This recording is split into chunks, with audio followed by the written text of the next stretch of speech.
Air strike के बाद पाकिस्तान और ईरान के बीच तल्खी बढ़ गई। दरअसल पाकिस्तान के विदेश मंत्रालय ने एक बयान जारी किया जिसमें बलोचिस्तान में एयर स्ट्राइक की निंदा की गई। साथ ही पाकिस्तान ने इसे हवाई क्षेत्र का उल्लंघन करार दिया।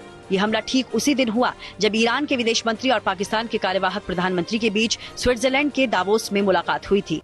Tensions in the Middle East have been further inflamed by a series of attacks launched by Iran. दोस्तों, पाकिस्तान के इंडिया से भी अच्छे ताल्लुकात नहीं हैं। जारी बात है, अफगानिस्तान के साथ भी मामलात ख़राब रहते हैं और अभी ये एक नई बैड प्रेसिडेंट ईरान ने सेट की है। मिल जाएगी तो फिर इनके लिए आसानी होगी। इंडिया के कौन मिला रहा है? ये इंडिया ही मिला रहा है ना। वहाँ से ईरान की तरफ से ना हमें घेरा डालेंगे। हम पहले भी यहाँ से हैं, पाकिस्तान के साथ इंडिया है, वहाँ से ईरान भी है साथ जुड़ा हुआ है ना। वो कहते हैं कि उन्होंने दो ऐसे जैशुल दुल्म, जिनको ईरान में जैशुल दुल्म कहा जाता है, वैसे इस ऑर्गेनाइजेशन का नाम जैशुल अदल है, जो टेररिस्ट ऑर्गेनाइजेशन है, उसको they have targeted in Pakistan with the precision, जिसे कहते हैं ना, टारगेट किया। तो वो उसकी भी सरहद लेके वहाँ से भी कोई ना कोई दहशतगर्द भेजेगा इंडिया। ट्रेड का एग्रीमेंट साइन हुआ है, बायलैटरल रिलेशन स्ट्रॉन्ग हो रहे हैं। हमने ईरान को हमेशा बड़ा भाई कहा है और ईरान के साथ हम चले हैं, अफगानिस्तान के साथ भी हम चले हैं, हमेशा से चलते रहे हैं। इसके अलावा बांग्लादेश को भी हमने हमेशा अच्छी तरह से सामने आया है, इसमें कोई शक नहीं है। मैं ईरान, बल्कि समझ लें कि ईरान ने इस वक्त अमेरिका और इजराइल को जो है ना, वो आप उर्दू में क्या लें कि लोहे के चने चबवा दिए हैं, या पकड़ के उन्होंने घुटनों में सर दे लिया अमेरिका का और ईरान का, उसका इजराइल। हाय दोस्तों, आपका स्वागत है एकेएस न्यूज चैनल में।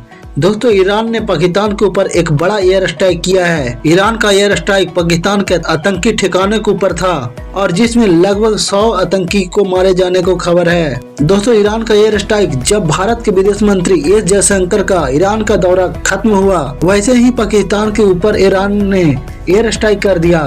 इस पर पाकिस्तानी मीडिया ने भारत पर इल्जाम लगा रहा है कि भारत के कहने पर ईरान ने पाकिस्तान के ऊपर एयर स्ट्राइक किया है।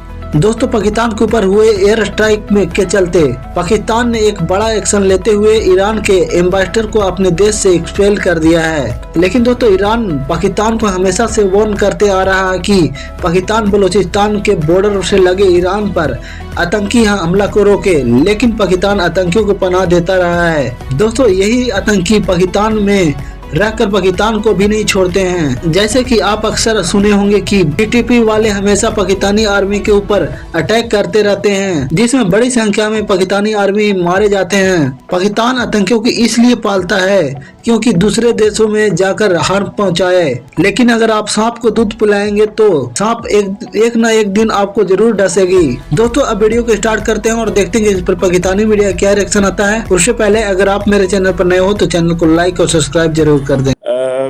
ये जो जिसको ईरान ने कहा है कि वो, जारी बात है, बलूचिस्तान पाकिस्तान का हिस्सा है, पाकिस्तान की सॉवरेनिटी को ईरान ने वायलेट किया है, क्या ज़हन में रख के बलूचिस्तान ने ये ईरान ने किया होगा? देयर इज़ समथिंग जो हमें थोड़ा सा इस पर सोचना चाहिए। ईरान ने क्यों सोचा कि उनको टारगेट करना चाहिए? क्या ईरान की पॉलिटिकल लीडरशिप उनके साथ थी, या ये ईरान की आयतुल्लाह खामनाई और IRGC का काम है? 2 दिन पहले ईरान के जो स्पेशल रिप्रेजेंटेटिव हैं फॉर अफगानिस्तान, वो इस्लामाबाद में मौजूद थे। मुमकिन नहीं है कि ईरान की जो पॉलिटिकल लीडरशिप है उसको इन चीज़ों का पता हो। अभी ईरान के जो फॉरेन मिनिस्टर हैं वो पाकिस्तान के प्राइम मिनिस्टर से डेवोस में कल मिले हैं।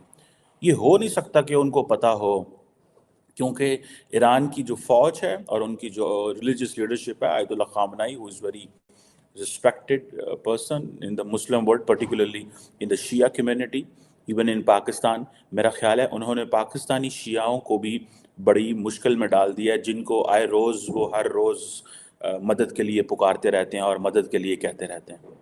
ईरान ने ये जो एग्जाम्पल सेट की है,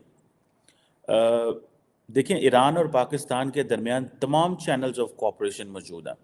ईरान पाकिस्तान के दरमियान सिक्योरिटी अकॉर्ड भी मौजूद है, और ये जो चीज़ है, इसको जो कि 2013 में सिक्योरिटी एग्रीमेंट हुआ, और इसमें जो जॉइंट जो ऑपरेशन है वो भी किया जा सकता था। आपको पता है, रिसेंटली हाल ही में अजय बिसारिया, जो कि भारत के हाई कमिश्नर रहे हैं इस्लामाबाद के अंदर, उन्होंने भी अपनी बुक में लिखा, I think if I am not wrong, मैंने वो बुक पढ़ी नहीं है but I have read some of the excerpts of the book, जिसमें वो कहते हैं कि Pakistan did help India because कोई अलकायदा या कोई terrorist organisation Indian occupied Kashmir में हमला करना चाहती थी, लेकिन पाकिस्तान ने इनको बिफोर हैंड बताया और वो इन्फॉर्मेशन ठीक थी, ऐसे ही होने वाला था। सो क्वेश्चन ये है कि अगर पाकिस्तान ईरान के साथ, इंडिया के साथ इन्फॉर्मेशन शेयर कर सकता है दहशतगर्द ग्रुपों की, तो वाई नॉट विद ईरान। इसी मौके पे ईरान ने जो यूनिटी थी, मुस्लिम उम्मा की यूनिटी की, और उस वक्त जबकि गज़ा के अंदर जो इस वक्त कर रहा है, और आपको पता है कि पाकिस्तान ने यूनाइटेड नेशंस के अंदर हमारे जो स्पेशल मंदूब हैं वहाँ पे मुनीर अकरम साहब, उन्होंने बड़ा टका के जो है वो इसराइल के खिलाफ केस बिल्ड किया। ईरान ने पाकिस्तान को किस हाल में छोड़ा है? ईरान ने पाकिस्तान की क्या रिस्पेक्ट की है? और ये पहले अमेरिका ने भी ऐसे किया था, अगर आपको याद हो 26 नवंबर if I am not wrong 2011 जब उन्होंने सरारा चेक पोस्ट पे पाकिस्तानी फौजियों पे हमला किया, तो उस वक्त पाकिस्तान ने उनकी 6 महीने के लिए उनकी तमाम किस्म की जो लॉजिस्टिक सपोर्ट थी वो बंद कर दी थी। ठीक है जी। और अभी आप देखें, इंडिया ने 2019 में इलेक्शन जीतने के लिए प्राइम मिनिस्टर मोदी ने ये किया और फिर उसको पाकिस्तान ने रिस्पॉन्ड कर दिया। अब एक तरफ ईरान इस्लामिक यूनिटी की बात करेगा, ब्रदरहुड की बात करेगा, और दूसरी तरफ ये चीज़ें करेगा।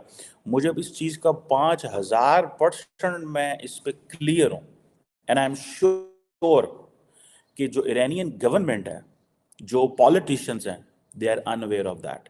अगर वो they would have been aware of this, they would not have sent recently special representative for Afghanistan in Islamabad. और ईरानियन जो फॉरेन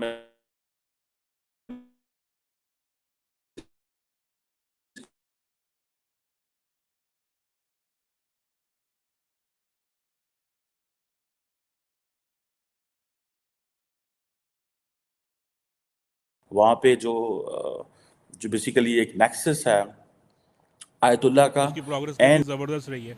हमारी प्रोग्रेस क्या है? और जब तक हमारी प्रोग्रेस बेहतर नहीं होगी, हम लोग स्टेबल नहीं हो सकते।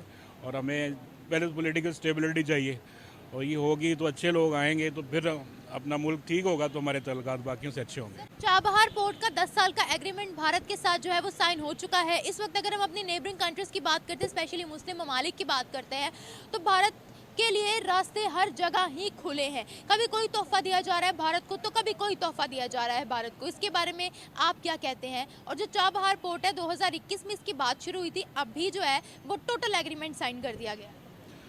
देखिए, इंडिया को अगर आप तरक्की के एतबार से देखें तो कुछ चीज़ें आपको माननी पड़ेंगी।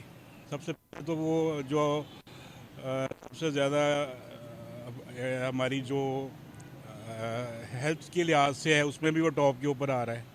फिर उसकी इकनॉमिक्स भी टॉप पे आ रहा है, फिर वहाँ की जो स्किल है वो भी बेहतर है।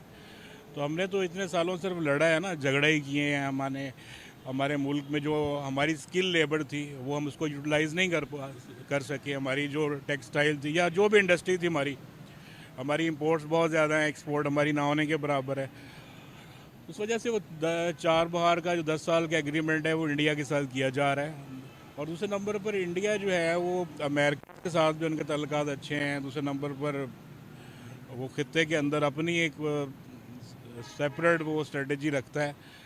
तो हमारा उनके साथ वैसे भी अलाइंस नहीं हो सकता। उसकी एक वजह है, हमारा जो अलाइंस है बेसिकली हम लोग मुस्लिम कंट्रीज़ में पाकिस्तान को लोग एक्सपेक्ट करते हैं कि शायद पाकिस्तान वो निकलेगा ऐसा मुल्क जो मुस्लिम दुनिया के लिए कोई इम्प्रूवमेंट करेगा। सर, ऐसा तो अभी हमसे कोई डिमांड नहीं कर रहा, ना कोई मुस्लिम कंट्री डिमांड कर रहा।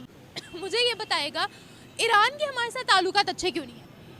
ईरान के तल्लुकात हमारे साथ, ईरान के किसी के साथ भी अच्छे तल्लुकात नहीं हैं आप। लेकिन ईरान इटसेल्फ एक जो है ना अच्छी स्ट्रॉन्ग इकोनॉमी रखता है। हमारे तल्लुकात जो है ना वो उसकी एक वजह है कि हमने देखिए, ईरान शियाओं का मुल्क है। हाँ जी, देखिए ये भी इसको नहीं इस पैमाने से नहीं देखना चाहिए। हमने ईरान को हमेशा बड़ा भाई कहा है और ईरान के साथ हम चले हैं। अफ़गानिस्तान के साथ भी हम चले हैं, हमेशा से चलते रहे हैं। इसके अलावा बांग्लादेश को भी हमने हमेशा अच्छी तरह से देखा है। हम हमेशा हम हमेशा कहते हैं कि हमने हर कंट्री को अच्छी नज़र से देखा है, लेकिन वो कंट्रीज हमारे साथ अच्छे ताल्लुकात नहीं बनाना चाहती, इंटरनेशनल फोरम्स पे जाकर वो तमाम हिस्ट्री बयान कर देती हैं। तो हम क्यों नहीं सच देखते कि हमारे लिए ही क्यों नेगेटिविटी है? कुछ तो हमारी भी गलती होगी ना, हम उसको क्यों नहीं देखते?